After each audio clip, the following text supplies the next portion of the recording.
एक बार फिर से सुन लो। तो चैप्टर सेकंड था, क्या नाम है उसका, lost spring stories of stolen childhood. इसमें कहानी नंबर 1 किसके बारे में थी? साहिब के बारे में, जो कंप्लीट हो चुकी है। मुकेश के बारे में चल रही थी, तो एक बार और क्या बताता हूँ, ध्यान से सुनो। मुकेश एक बेंगल मेकर के परिवार से लड़का है। फिरोजाबाद फेमस है किसके लिए? बेंगल्स के लिए। ये पूरे इंडिया का सेंटर है ग्लास ब्लोइंग इंडस्ट्री का, जहाँ कांच का काम सबसे ज़्यादा किया जाता है। फिरोजाबाद में ज़्यादातर जो यंगस्टर्स हैं, उनकी हिम्मत ही नहीं है कुछ नया सपना देख पाएँ, कुछ नया कर पाएँ। लेकिन मुकेश थोड़ा सा डिफरेंट है। वो मोटर मैकेनिक बनना चाहता है, अपने बाबा पापा और चाचा की तरह बेंगल मेकर नहीं बनना चाहता। तो जब अनीश जंग जब मुकेश से मिलती है, तब वो नोटिस करती है, वो पूछती है कि क्या करना चाहते हो, तो वो कहता है कि I want to be a motor mechanic, मैं मोटर मैकेनिक बनना चाहता हूँ। तो उसने पूछा क्या तुम कार्स के बारे में कुछ भी जानते हो? देन उसने क्या कहा कि मैं सीख लूंगा। कार चलाना जानते हो? कि सीख लूंगा। रिपेयरिंग जानते हो? कि वो सब सीख लेगा। वो पीछे नहीं हट रहा, मेरी आंखों में स्टेट देख कर बात कर रहा है वो। फिर ये बताती है उसकी घर की हालत, कि मुकेश मुझे अपने घर ले जाता है कि चलो मैं अपने घर ले चलूँ आपको। वहाँ क्या करेंगे, मैंने घर, पिताजी ने नया घर बनवाया है, इसको रीबिल्ड करवाया है दोबारा से। तो जब वहाँ जाती है तो वहाँ की जो गलियों का जो दशा थी वो कैसी थी? स्टिंकिंग लेंस थी, यानी बदबूदार गलियाँ थी, पतली पतली सकरी गलियाँ। छोटा सा घर, छोटे से घर में छोटे से कमरे। एक नई नवेली बहू, बहुत कम उम्र की लड़की जिसे फ्रेल यंग में वुमन कहा गया है।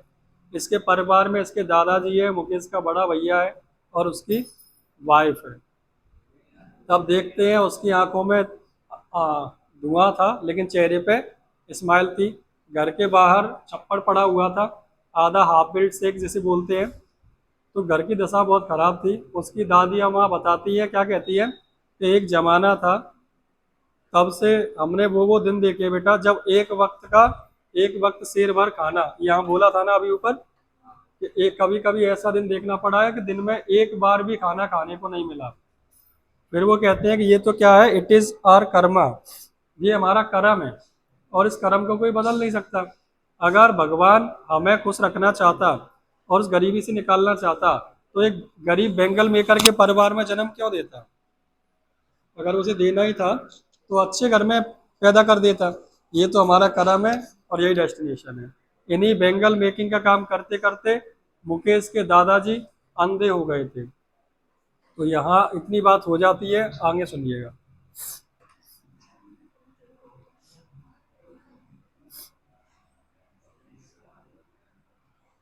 Hearing him, one wonders if he has achieved what many have failed in their lifetime. He has a roof over his head. और वो बताते हैं कि उनके दादाजी केवल इतना ही कर पाए कि रहने के लिए सर पे छत है, बस इतना ही है। वो भी एक गंदा सा बेकार छोटा सा घर था, अब उस घर को थोड़ा सा रिनोवेट किया जा रहा है। वो भी वैसे ही कि बस रहने के लिए एक जगह बना ली है। वोबली आयरन डोर्स हैं, हिलते हुए दरवाजे हैं, क्रम्बलिंग वॉल्स हैं, बहती हुई दीवारें हैं। आज भी जानवर और इंसान एक ही कमरे में सो रहा है, बताया था वहाँ, को एग्जिस्टिंग है। तो यहाँ इतनी बातें हुई है, आगे सुनना। The cry not having money to do anything except carry on the business of bangle making, यानी इनके पास पैसा नहीं है लेकिन फिर भी कुछ नहीं कर रहे, केवल क्या करने में लगे हुए हैं? बेंगल मेकिंग का काम। Not even enough to eat, rings in every home, खाने के लिए ज़्यादा कुछ है भी नहीं इनके पास। बस देखा जा सकता है घर में तो क्या, चूड़ियों की रिंग्स, यानी गोलाकार में चूड़ियाँ होती हैं, वही मतलब छल्ले टाइप के बने बने रखे हैं, बहुत बड़े बड़े। द यंग मैन इको, मतलब उसका बिलाव, लेमेंट का मतलब होता है उसी चीज पे दुख जताना। Of their elders, little has moved with time it seems in Firozabad. तो एल्डर्स ने पूरी जिंदगी गुजार दी, और छोटे भी कब बड़े होते जा रहे हैं समय के साथ, उसी काम को करते हुए, कुछ पता नहीं चल रहा है। years of mind numbing toil have killed all initiative and the ability to dream। years of mind numbing मतलब दिमाग को बिल्कुल शून्य कर देने वाला, इतनी मेहनत कर रहे हैं ये, लेकिन फिर भी कोई फर्क नहीं पड़ रहा। नंबिंग टॉयल हैव किल्ड, यानी माइंड नंबिंग टॉयल का मतलब ऐसी मेहनत जो दिमाग को शून्य कर दे, पूरे दिन जी तोड़ मेहनत कर रहे हैं लेकिन कोई फायदा उससे नहीं हो रहा। Initiative, killed all initiative and ability to dream. इतनी ज़्यादा उसमें घुसे हुए हैं ये, और इतना ज़्यादा डर है अपने फ्यूचर को लेकर कि उस नौकरी को भी नहीं छोड़ पा रहे बैंगल मेकिंग का।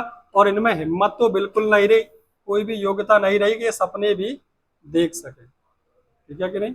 आगे सुनना है यहाँ से।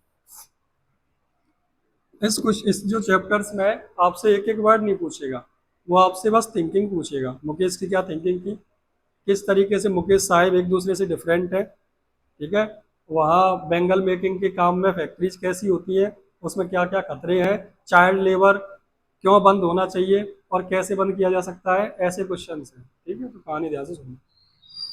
Why not organize yourself into cooperative? I asked a group of young men who have fallen into vicious circle of middlemen.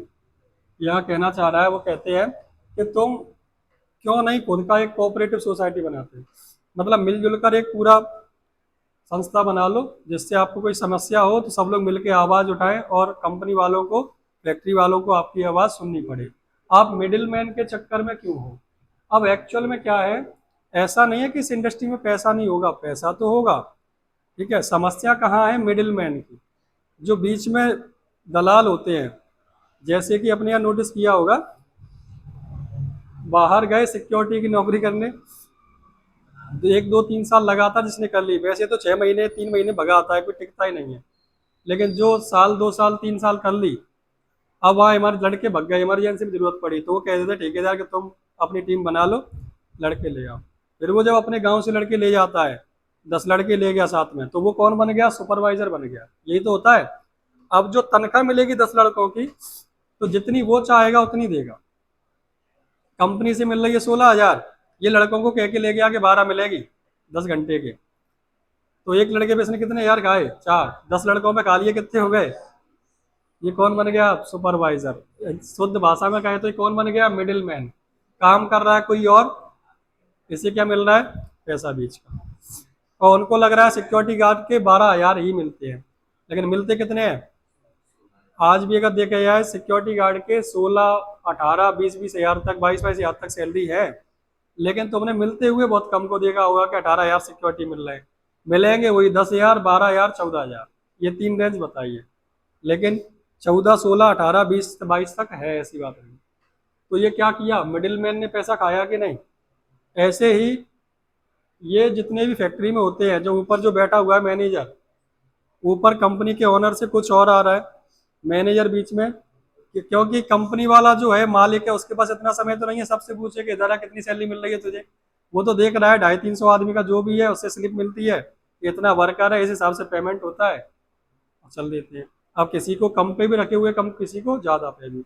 तो इस तरीके से क्या, मिडिल मैन उनको अच्छे से सैलरी नहीं देते हैं, उनके चक्कर में वो फंसे हुए हैं।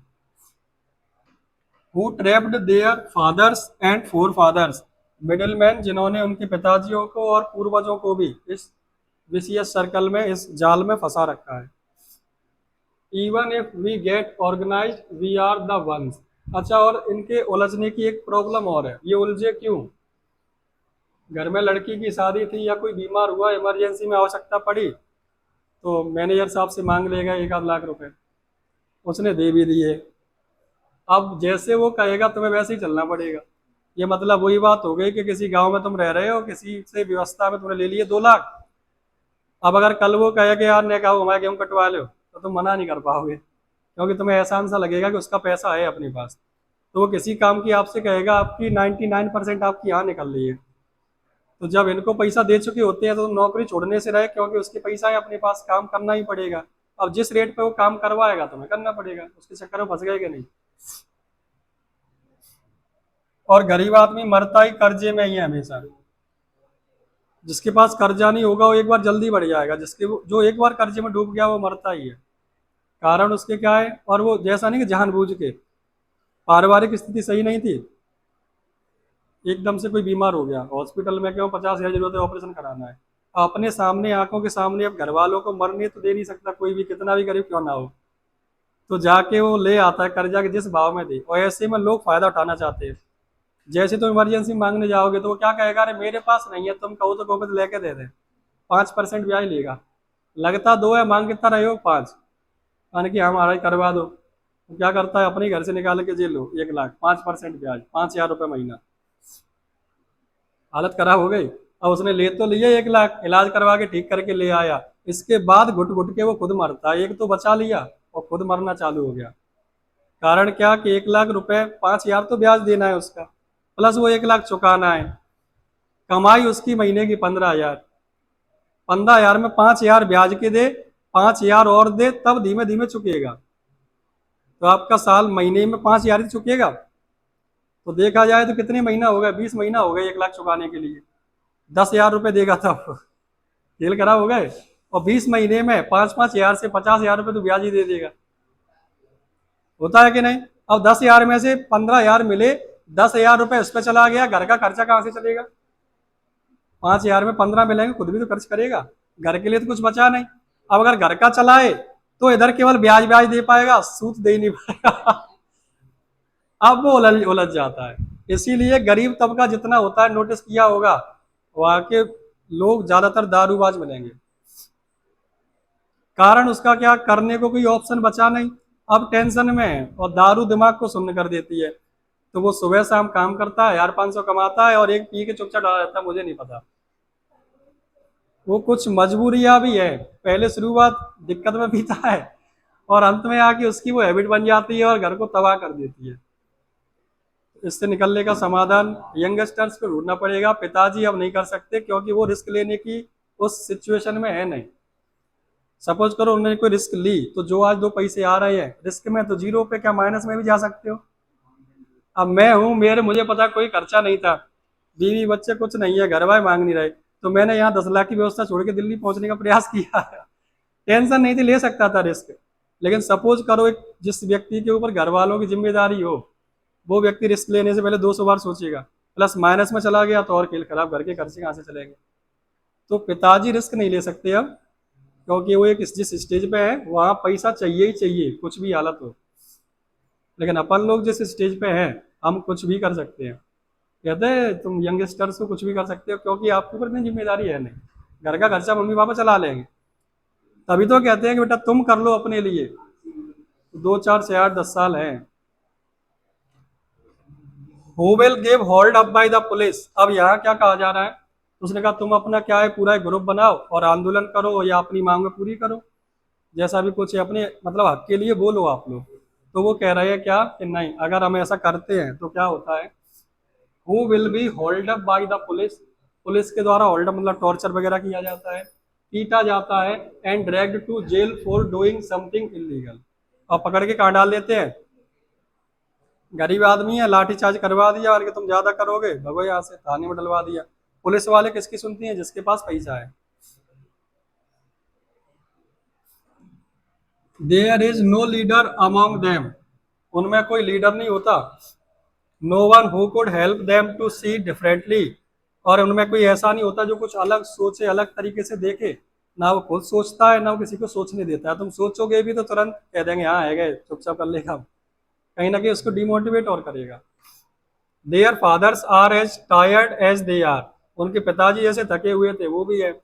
दे talk endlessly in spiral that moves from poverty to apathy to greed and the injustice. वो बात भी करते हैं स्पायरल, वही जो मतलब वो जो बने रहते हैं गोले गोले, उसके उसके बारे में बात करते हैं। और कभी ना खत्म होने वाली गरीबी में जीते रहते हैं, दुख दर्द समस्याएं लोभ लालच इसी में घिरे रहते हैं, कोई भी न्याय उनको नहीं मिलता। Listening to them, I see two distinct words. One of the family caught in the wave of poverty, burdened by stigma of caste. मैंने ये जब बातें करी तो मैंने नोटिस किया दो चीजों को। Words, one of them family caught in the wave of poverty, गरीबी के जाल में वो अंदर फंस चुके हैं। बर्डन्ड बाय स्टिग्मा ऑफ कास्ट, और जिस कास्ट में उनका जन्म हुआ है उसकी जो कह नहीं रहे, वो कह रहे इट इज अवर कर्मा, ये हमारा कर्मा है, इस कास्ट में पैदा हुए हैं तो हमारी तो मजबूरी है यही काम करना। और ये गलत फहमी है। क्या आज जो श्रीवास है जरूरी है वो नाव की दुकान ही खोले, बाली काटे? ऐसा तो नहीं है, वो कुछ और भी कर सकता है कि नहीं। पर वही बात है, कास्ट बना दी गई है। ठाकुर पंडित नहीं खोल सकता। और अगर श्रीवास है वो ठाकुर पंडितों वाला काम कर सकता है, पर ठाकुर पंडित उसका काम नहीं कर सकते। समाज के चक्कर में हो तो यही रहा है ना। और इतना ज्यादा गंदा बना दिया गया है समाज ने कुछ चीजों को। याद रखना, सोसाइटी हमेशा अपने जैसे लोगों को पसंद करती है। तुम समाज से हटकर डिसीजन लोगे, आप उनके दुश्मन बन जाओगे। ये रियलिटी है। आपने कभी किसी को सुना है कि कोई कह रहा हो अपने यहाँ लोकल में, 12th के बाद क्या क्या तैयारी कर रहे हो कि अरे मैं हेयर डिजाइनर बनूंगा, हेयर एक्सपर्ट बनूंगा, हेयर स्टाइलिस्ट बनूंगा? किसी ने कोई सुना है? नहीं सुना। लेकिन जब तुम नौआ की दुकान पे जाके बैठोगे तब बात कहो, अरे यार तेरी तो चांदी 1 रुपया ही ब्लेड लगाया तूने 40 ले ले, 60 रुपया कटेंगे 100 का, तेरी तो अच्छी कमाई है। वहां जाके तुम्हें कमाई दिख रही है, लेकिन उस कमाई को अगर तुम करना चाहो तो तुम उसके लिए कदम नहीं उठा रहे। समाज क्या कहेगा? सपोज करो अनपढ़ अनपढ़ व्यक्ति किसी की दुकान पे बैठ के कटिंग करना सीखा था, वो भी रात को 2,000 ले जा रहा है, कोई 500 भी ले जा रहा है, ऐसी बात नहीं। सपोज करो आपका थोड़ा एरिया बिजनेस का थोड़ा अलग हो, प्रियांशु, आपका एरिया, ये नहीं कह रहा हूँ दुकान खोल लेना कटिंग की, आप नॉर्मल दुकान खोलोगे, आप नाई कहलाओगे। आप मुंबई दिल्ली जाके जितना पैसा आप डिग्रियों में या और तैयारों में खर्च करना चाहते हो ना, उतना पैसा अगर तुम हेयर डायनिंग का कोर्स करने में करो ना, वहां से जो आप सीख के आओगे कौन सा बाल की क्या खासियत है। आदमी जब कुंडा होता है ना, गंजा होता है, वो ये कहता है तू 10,000 50,000 तू बाल होगा, पैसा ले ले कितने भी। तो आप जब उसको पढ़ के उसके बारे में रिसर्च कर रहे होगे, पढ़ रहे होगे एक एक चीज के बारे में, फिर स्टाइलिश बनोगे, तो आपके बाल लगा होगा स्टडीड फ्रॉम फलानी यूनिवर्सिटी, हेयर स्टाइलिश फलाने से। अब वो नाई की दुकान नहीं है, अब आपका वो ब्यूटी सौंदर्य प्रसाधन बन गया, आपका मेंस पार्लर बन गया। होता है कि नहीं? अब मुझे ये क्यों लगाना पड़ रहा है, ये हेड लगा लेता हूँ, कारण उसका बाल ही सेटल नहीं है। वहां पे जाओ सबकी एक जैसी होती है, वही कटिंग कर देता है। अब कोई सपोज करो एक्सपर्ट हो, बताया कि भाई साहब आपके यहाँ हो रही है, आपको ये वाली नहीं, ये हेयर स्टाइल सूट करेगी, ऐसे ऐसे रखो, ये करो, और वो मुझे सेटल्ड कर दे, तो कितनी बड़ी समस्या खत्म होगी। और वो जितने मांगेगा मैं उतने दूंगा उसको। बता रहा हूँ, समस्या बता रहा हूँ तुम्हें। अब सपोज करो अगर आप ऐसे हेयर स्टाइलिस्ट हो, लड़कियों के हो चाहे लड़का है, लड़का है, लड़कियों के वो कर्ल कर दिए, लाओ 500 दे दो। 2 लट निकाल लेके हो जाते हैं कि नहीं? क्या लग रहा है, एक धागा ऐसे फंसाया और ऐसे ऐसे लगी है, लाओ 50 का हो गया। लेकिन सबको नौकरी करनी है, दिक्कत तो यही है ना। तो क्या है, वो समाज जिस हिसाब से आपको दिखाना चाहता है, जिन आंखों से आप वही आंख के लिए घूम रहे हो, आंखें बदलो। और आंखें चश्मा बदल लेने से नहीं, अंदर की आंखें बदलनी पड़ेंगी। तो अरे मैं कह रहा हूँ बहुत नौकरी है, आदमी कह रहा है भूखे मर रहे हैं, बेरोजगार, बेरोजगार तुम अपनी सोच से हो। मैं कह रहा हूँ तुम अपनी सोच से बेरोजगार हो। मैं जिस दिन चला कि मेरी कोचिंग नहीं चल रही है, मैं टिक्की का ठेला भी लगा लूंगा, भाड़ में जाए, क्या कह रहा है कौन। सोच से कुछ नहीं पता चलता। चलो पॉइंट पे आते हैं। कुल मिला के स्टिग्मा ऑफ कास्ट, कास्ट पे तो कभी कोई मत सोचना कि मैं इस परिवार में क्यों पैदा हुआ, इस जाति में क्यों पैदा हुआ। वो जाति आपके लिए वैल्यूएबल या बेकार तब तक है जब तक आप औरों के हिसाब से सोच रहे हो। होता है कि नहीं? अम्बेडकर में बचपन से जूता पड़े, गलत मत कहना। जहां भी गया वहां धिक्कार मिला, जिस तरीके से पीटा गया, डांटा गया, जिस तरीके से बेइज्जती की गई, लेकिन सोच उनकी अलग थी, तो आज हर आदमी जान रहा है। एस टी ओबीसी वालों के लिए भगवान बन चुके हैं वो। जनरल कास्ट नहीं मानती उनको ज्यादा, लेकिन एस टी ओबीसी के लिए भगवान बन चुके हैं, है कि नहीं? अब किस चीज से? अपनी अलग सोच से ही तो बन गए। तो अपना वो चीजें सुधारो, ठीक है कि नहीं? और अच्छी बात भी, पढ़े लिखे इंसान की इज्जत हो रही है, बहुत अच्छी बात है। कोई भी कास्ट हो, हर इज्जत, हर कास्ट को उसकी इज्जत करनी चाहिए उनकी। तो स्टिग्मा ऑफ कास्ट ध्यान रखना, विच दे आर बोर्न, तो उस चीज से थोड़ा सा परे रहे, ये ना सोचे कि कहाँ पैदा हुए और क्या हुआ। The other vicious circle of साहूकार, मिडिलमैन, पुलिसमैन, ये लोग फंसाते हैं साहूकार, मिडिलमैन और पुलिसमैन। साहूकार ब्याज दे के फंसाता है कि ले जाओ पैसे, पहले दे देता है, फिर वो ब्याज के चक्कर में उसे अंदर से खोखला करता रहता है, जो जमीन होती है वो भी हड़प लेता है, क्योंकि ब्याज चुका ही नहीं पाता वो उसका। Middleman, policeman, the keepers of law, कानून के रखवाले ही उनके साथ अच्छा नहीं करते कई बार। द ब्यूरोक्रेट्स, राजशाही, जो बिजनेसमैन जो मिल जाते हैं तुम्हें धंधे करने वाले। And the politician, together they have imposed the baggage on the child that they can not put down, और वो इतना उनके ऊपर बात लाद देते हैं कि वो कभी उसको हटा नहीं पाते। Before he is aware he accepts it as naturally as his father. और बच्चा काम करता रहता है, नए सपने देख ही नहीं पाया तो एक्सेप्ट कर लेता है कि मेरी तो फ्यूचर ही यही है, जो पिताजी ने किया वही मुझे करना है। To do nothing else would mean to dare, कुछ भी नहीं करना। And daring is not a part of his growing up, और उनके बड़े होने में, पालन पोषण में डेयरिंग नाम का शब्द तो कोई है ही नहीं, लगे रहो बस। When I sense a flash of it in Mukesh, लेकिन मैंने मुकेश की आंखों में वो चमक देखी है। आई एम चीयर्ड, मैं खुश हुई। I want to be a motor mechanic, he repeats, फिर से उस शुरुआत में पूछा था वही बात आ गई। वो कहता है क्या, मैं मोटर मैकेनिक बनना चाहता हूँ। He will go to the garage and learn, और वो बताता भी है कि वो गैराज जाएगा और सीखेगा।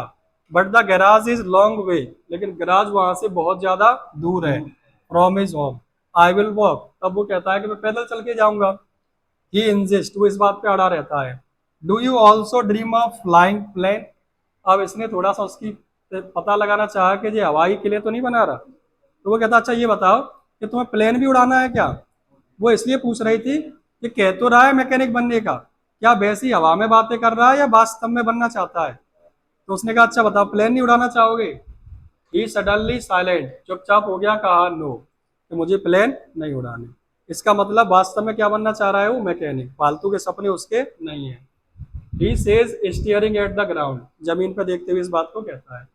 इन इज स्मॉल मर्मर, छोटी सी वार्तालाप, मर्मर मतलब बड़बड़ा रहा था। There is an embarrassment that he has not yet turn into the regret, तो उसे इस बात का कोई पछतावा नहीं है कि ऐसा कुछ वो करने वाला है। He is content to dream of cars, ना इस बात का रिग्रेट है कि प्लान नहीं उड़ा पा रहा। कंटेंट का मतलब संतुष्ट है, किस चीज का सपना देखने में, कार का अपना देख रहा है बस, कि मुझे बस इतना सा हो जाए काफी है। He sees hurtling down the streets of his town, few aeroplanes fly over Firozabad. कारों को तो अपनी गलियों से गुजरता देखता है, एरोप्लेन्स बहुत ही कम होती है जो फिरोजाबाद के ऊपर से गुजरते हैं, बहुत कम देखता है। तो उसका सपना क्या है, कार्स को देखना। चैप्टर फिनिश हो गया। ओके, चैप्टर समझ में आ गया। क्वेश्चंस फिर कह रहा हूँ वही रिपीटेड क्वेश्चंस हैं। तो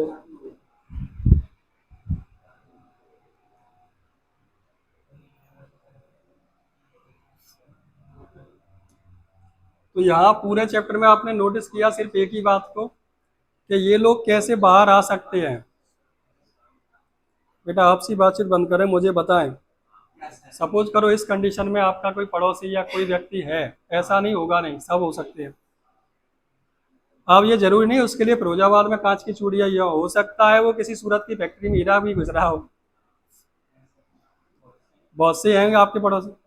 तो वो अपनी परिस्थिति से बाहर कैसे निकल सकते हैं, ये थोड़ा सा मुझे सजेस्ट करें आप लोग, क्या कर सकते हैं वो लोग।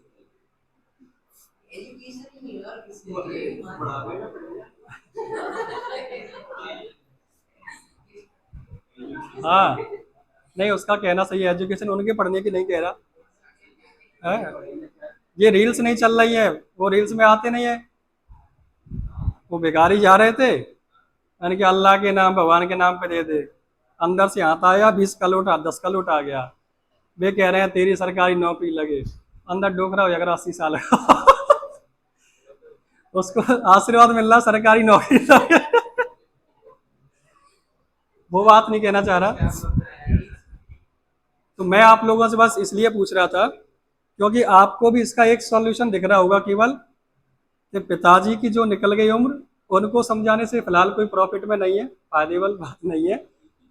आपको सोचना पड़ेगा, केवल इस सर्कल से आप निकाल सकते हो परिवार को। और ये बात पिताजी भी जानते हैं, इसीलिए जब भी होगा आपसे यही कहा होगा कि देखो मोड़ा कम लग लगू जाए या थोड़ा सा कुछ हो जाए तो ठीक हो जाए।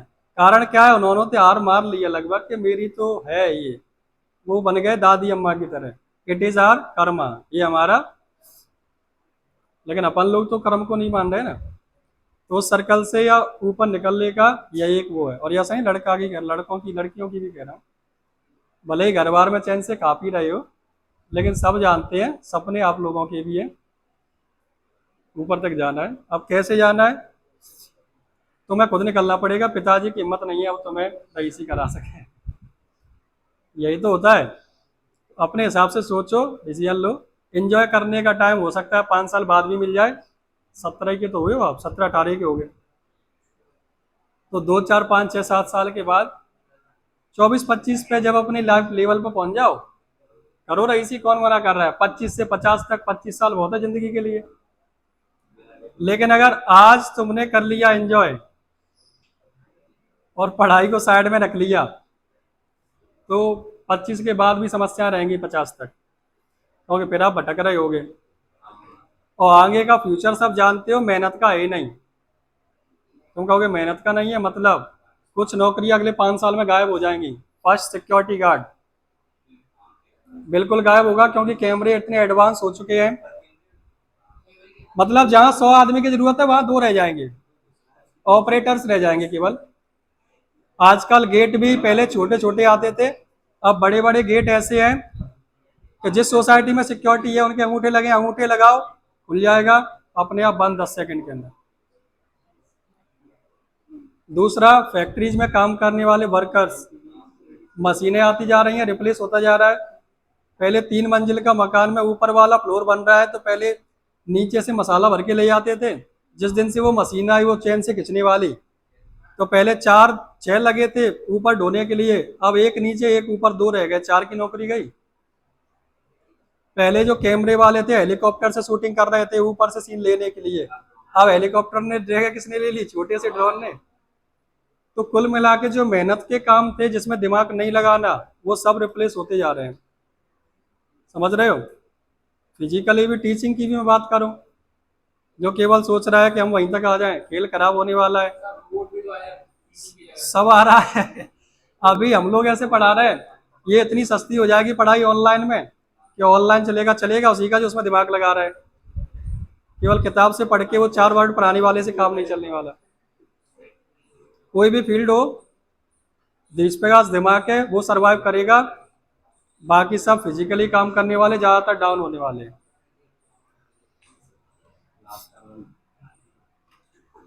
ग्रामर में बताएं कितना हो गया हिमांशु। एक एक पीछे बैठ जाइए कुछ, नहीं तू बैठा रहे, तुम दोनों ही बात करवाते हो सब में।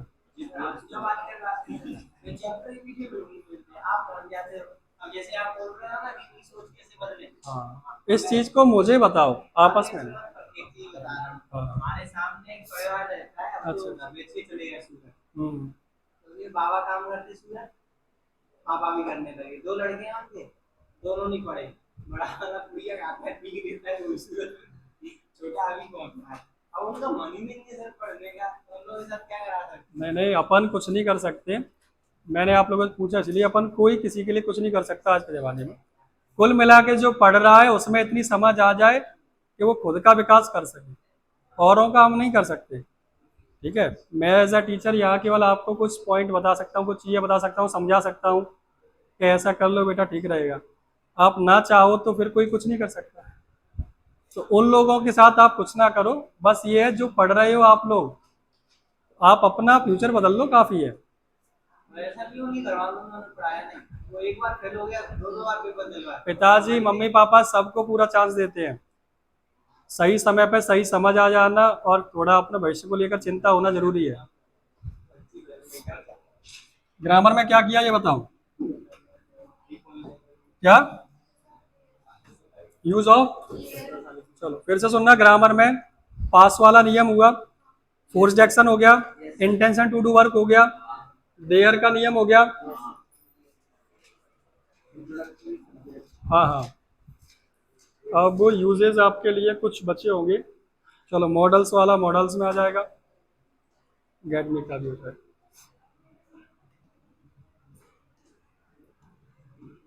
आप सुने ध्यान से, सपोज करो अपन ये चैप्टर पढ़ा, ठीक है, और इस चैप्टर के क्वेश्चन आंसर्स बनाने हैं, वैसे मैं याद कराऊंगा आपको। तो मान लो आपका पहला क्वेश्चन है,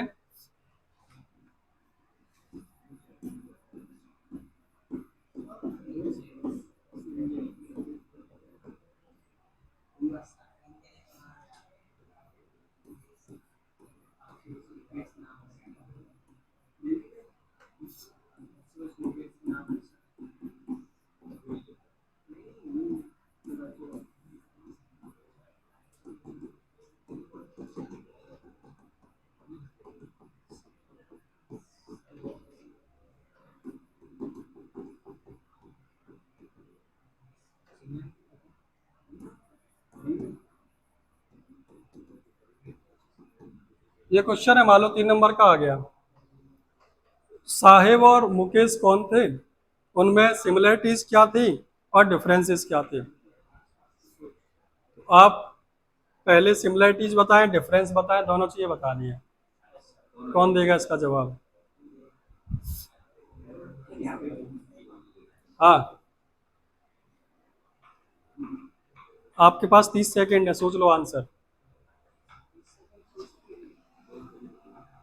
इतनी ग्रामर सीखी है, टेंस आती है तो अपन बना के वो बोल सकते हैं। मैं फिर कह रहा हूँ यही है, नंबर आपके 100 के 90 भी आए 80 भी आए चलेगा, लेकिन आपको ये क्वालिटी आनी चाहिए। ठीक है, मैं फिर कह रहा हूँ रिजल्ट वाली चीज़ है, रिजल्ट के अगले 3 दिन तक पूछी जाती है, उसके बाद सब भूल जाते हैं किसने क्या किया। हाँ, जब तक आपको पड़ोसियों से फर्क पड़ना बंद ना हो जाए। दिक्कत है तो फिर दिक्कत, नंबर खुद ब खुद आ जाएंगे। जब आप इतना सीख जाओगे तो नंबर तो फिर नेचुरल सी बात है। ठीक है, बताओ आर्यन, आंसर द क्वेश्चन। क्या? पहले बताना पड़ेगा साहिब मुकेश कौन है, फिर सिमिलरिटीज बताओ, फिर डिफरेंस बताओ।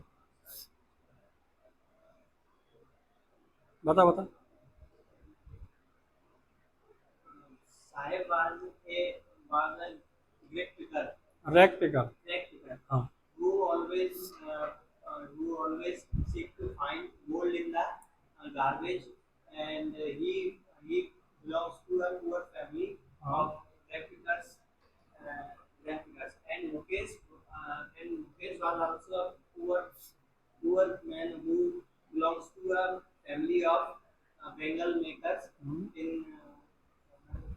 Firozabad. Hmm. Firozabad, and he also he also worked in a factory of bangles making.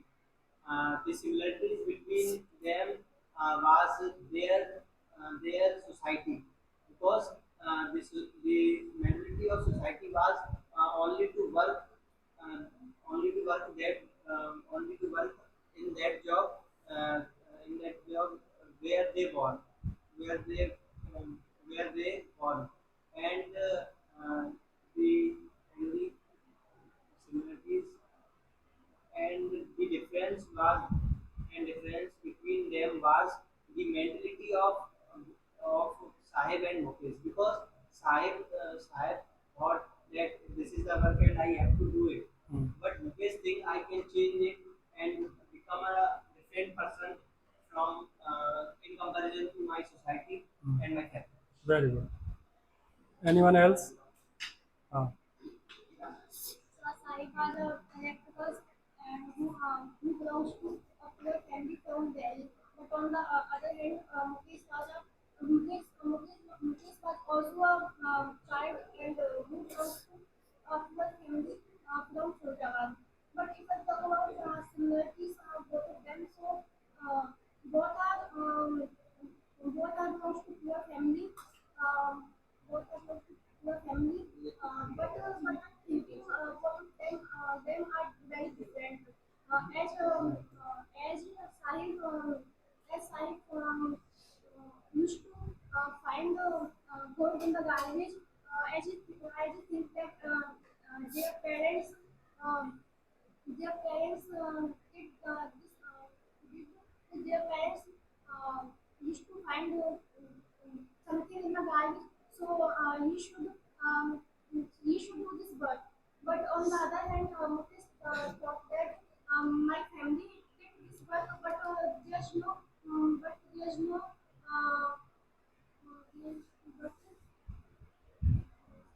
Initiative कह सकते हैं। but कोई बात नहीं, बहुत बढ़िया। और कोई? हाँ तनु, यही है सर। चलो, कुल मिला के आंसर्स यही होंगे। अब आपको क्या है, ये बना के लिखना होगा। अब समझना, फिर से 2 बातें बता रहा हूँ। जैसा कि आप लोगों ने बना लिए, और लगभग उम्मीद है मुझे जितने बैठे हैं सब बना लेंगे, इतना मैं सिखा चुका हूँ, कोई बहुत बड़ी बात नहीं। लेकिन फिर कह रहा हूँ ध्यान रखना, जैसे मैंने कहा सीखने के लिए ये काफ़ी है, हम आंसर दे सकते हैं, लेकिन जितना हो सके सिंपल क्लियर भाषा में आंसर अपन दे सकते हैं। ये किसके लिए है? आपके पेरेंट्स रिलेशन वाले दोस्त यार कभी कोई पूछे तो तुरंत, कोई भी चैप्टर हो आपको याद ना करना पड़ेगा, रिवीजन करके आता हूँ, जो पूछे तुरंत जवाब दो, उनके लिए सफिशियंट है। सिंपल सा कहा, Saheb was a rag picker and Mukesh was the son of a poor bangle maker. ठीक है, both belong to a poor family, दोनों गरीब परिवार से थे।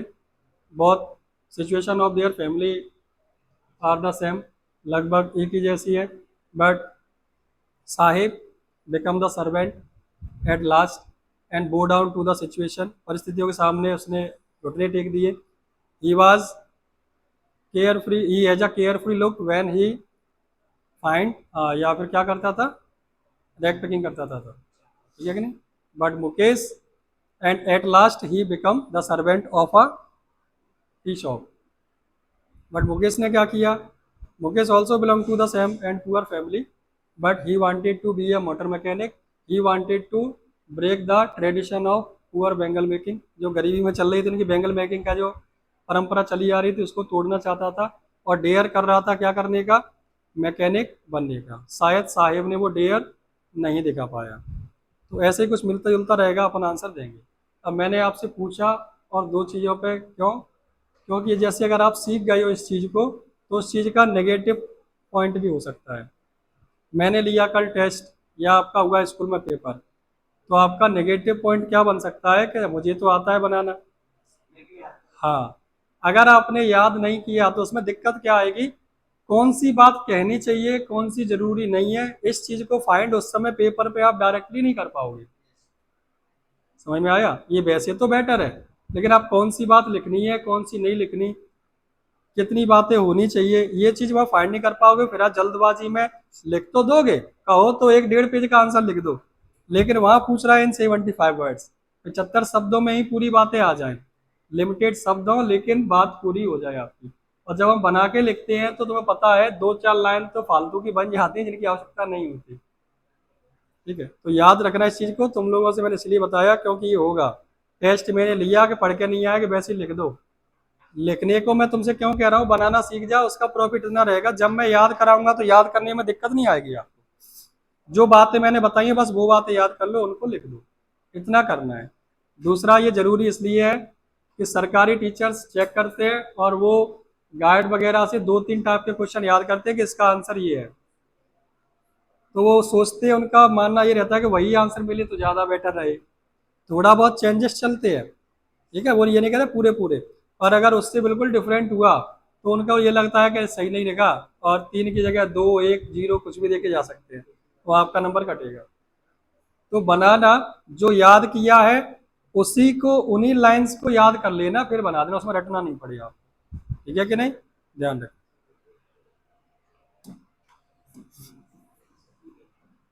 टेंस कंप्लीट हो गए थे आपके क्लास में, टेंस सभी को आ रहे हैं अंकिता, टेंस हो गए, करा दिए हैं कि नहीं, पूरे टेंस क्लियर है, पीछे लक्ष्य क्लियर है।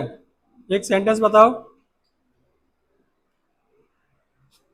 साहिब से किसने पूछा, नहीं नहीं मैं सेंटेंस को ट्रांसलेट करने कह रहा हूं इंग्लिश में। आलोक, साहिब से किसने पूछा, इसको इंग्लिश में कैसे बोलेंगे,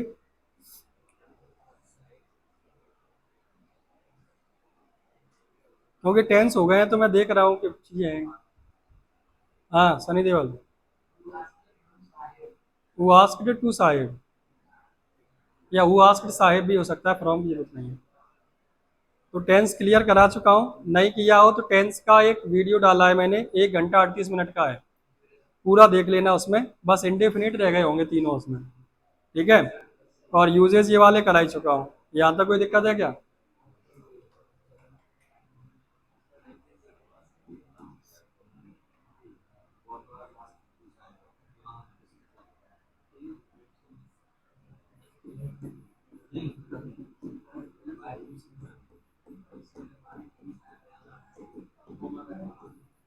चलो देखो, अगला है आपका कॉन्सेप्ट ऑफ एट।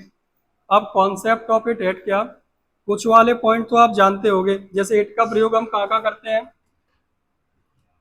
सभी को पता है, टाइम बताने के लिए, नॉन लिविंग थिंग्स के लिए सब्जेक्ट बन जाता है ये। और क्या बता देते हो कभी कभार, वेदर भी बता देते हो। इतनी चीजें तो आप जानते हो। टाइम बताओ, वेदर बताओ, नॉन लिविंग थिंग्स के बारे में बताओ, ऐसा कुछ भी बताने पर सब्जेक्ट के रूप में क्या यूज किया जाता है? इसे भी डमी सब्जेक्ट कहते हैं। एक तो देयर डमी सब्जेक्ट था, कल देयर पढ़ाया था, हमने कहा था यह इंट्रोडक्टरी सब्जेक्ट है, यानी इंट्रोडक्शन देने के लिए सब्जेक्ट के रूप में यूज करते हैं, लेकिन उसका खुद का कोई सेंस नहीं होता यूजेज में। ऐसे यहाँ इट भी क्या है, डमी सब्जेक्ट, इसका खुद का कोई सेंस नहीं होता। नॉर्मल यूज करोगे तो इट का मतलब यहाँ होता है क्या, ऐसे कह सकते हो आप।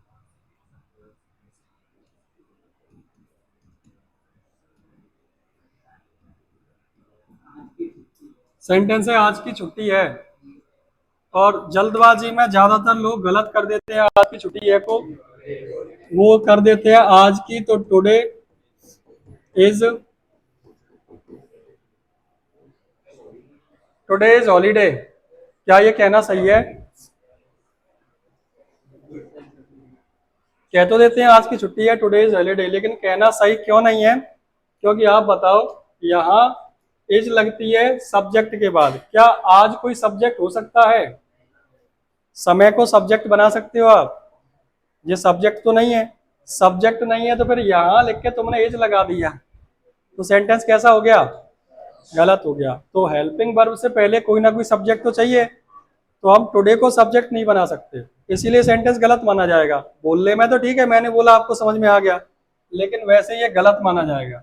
तो इसकी जगह हम सही क्या करेंगे, यहाँ सब्जेक्ट हमें कुछ ही लगाना पड़ेगा, टुडे इट इज हॉलीडे या इट इज हॉलीडे टुडे, ये तो ठीक है। तो याद रखना, डायरेक्ट पूछना कोई ऐसे ही बताना है, today is holiday, tomorrow is holiday, ऐसे नहीं बताना, सब्जेक्ट क्या लगाना पड़ेगा? समय मौसम की बात करो, आज मौसम बड़ा सुहावना है, तो तुम ये मत कहो अब इसमें तो दिक्कत नहीं है,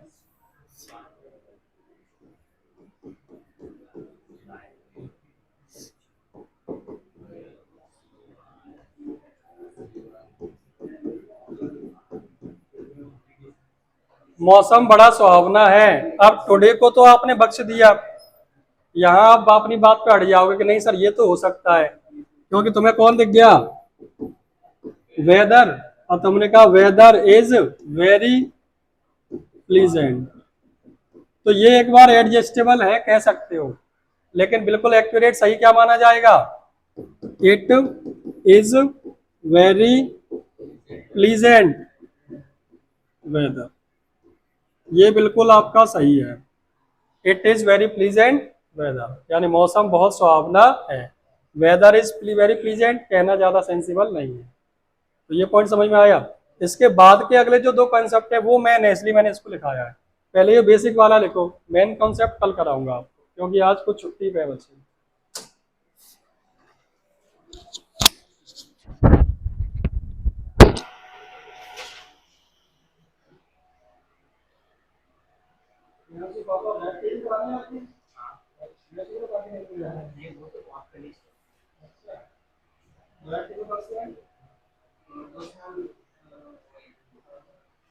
अभी उससे पहले एक साल पढ़ाया था मैथ्स।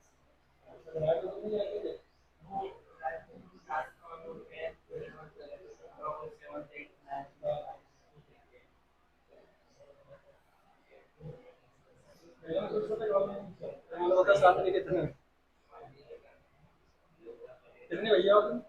मैं अकेला हूँ, वो बहनें हैं, एक मुझसे बड़ी है। अच्छा, एक सेकेंड।